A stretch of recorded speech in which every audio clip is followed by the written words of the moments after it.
ఒక మిల్కీ బ్యూటీలో శివశక్తిని చూడాలని ఎట్లా అనిపించిందండి? ఏమండి మీరు చూడండి, నా దగ్గరకు వచ్చి ఇట్లా ప్రొఫైల్లో చూడండి, మీకు అనిపిస్తుంది. నేను చూడడం కాదు, మీకు అనిపించట్లేదు. Look at her nose. No, I'm actually curious. What do you mean by? Ante me? No, one second. I'm asking. You're a woman also, right, ma'am? What's your name? Lakshmi. Lakshmi? It's not a negative No. question actually. I know the question is the answer also. Okay, you're saying Milky Beauty. Why you looked at a Milky Beauty and thought that she can be Shiva Shakti? Your question, ma'am, has the answer in it.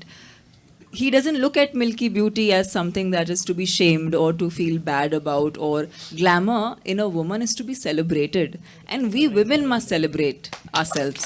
Yeah. Then we can expect other people to celebrate us. But if we look at ourselves in a certain way, then nobody can respect us, right?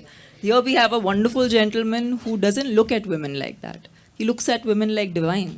Yeah, And great. divine can be glamorous, divine can be lethal, divine can be powerful, divine can be many, I mean, a woman can be many things. And you have a wonderful name. Your name is Lakshmi. Yeah, thank So you. you must know how powerful that is.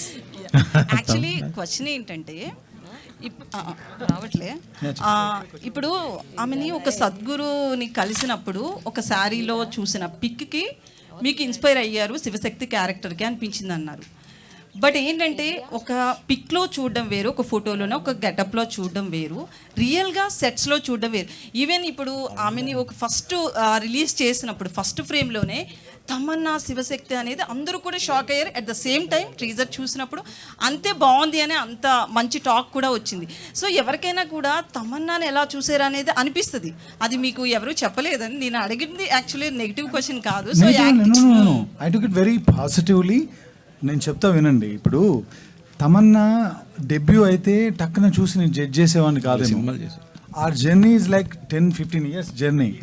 తను ఎలా walk చేస్తుంది, ఒక action చేసేటప్పుడు ఎలా ఉంటుంది. మీరు సిటీమార్లో చూస్తే railway స్టేషన్లో ఒక సీక్వెన్స్ ఉంటుంది. ఒక మగరాయిలా వాడిని పట్టుకొని వాడిని వాన్ చేసిన విధానం, వాడిని అబ్యూజ్ చేస్తూ మాట్లాడిన ఒక తెలుగు బూతు, ఇలాంటివన్నీ విన్నప్పుడు తను చికెన్ పులిట్ ఆఫ్ అనిపించింది అంతే. అంత ఎక్స్పీరియన్స్ ఉంది కాబట్టి ఈ డివైన్ థింగ్ ఉంది, అటు ఒక మాస్కులర్ థింగ్ అయితే ఉంది అనిపించింది నాకు. అందుకే ఇంకా నాకు అసలు డౌటే. ఇంకోటి కూడా చెప్తున్నా, తమన్నా చేయకపోతే ఈ సినిమా చేసేవాడిని కదా నేను. వదిలే 1లో తల నరికి తీసుకెళ్లే సీనే ఆ సినిమాని ఆడుకో తీసుకెళ్లిపోయింది. సో ఇందులో ఎట్లుంటది? వదిలే 2లో కూడా మళ్ళీ వచ్చిందా ఏంటంటే, మీరు ఇందులో థియేటర్లో కూర్చోగానే మళ్ళీ ఇంకొకరు ఎవరినో తల నరుకొని తీసుకెళ్లే షాట్ తోనే ఓపెన్ అవుతుంది. That will give you some kind of interest. అయితే థియేట్రికల్ రైట్స్ విషయంలో చాలా టఫ్ గా ఉన్నారని అంటున్నారు. టాక్ ఏంటంటే ఓటీటీ రైట్స్ కూడా బాగా పోయిందని చెప్పి తెలిసింది. అయితే థియేట్రికల్ రైట్స్ విషయంలో కొంచెం ఎక్స్పెక్టేషన్స్ ఎక్కువ పెట్టుకున్నారు అని. అన్ని ఖర్చు పెట్టాడండి. నన్ను ఎక్కడ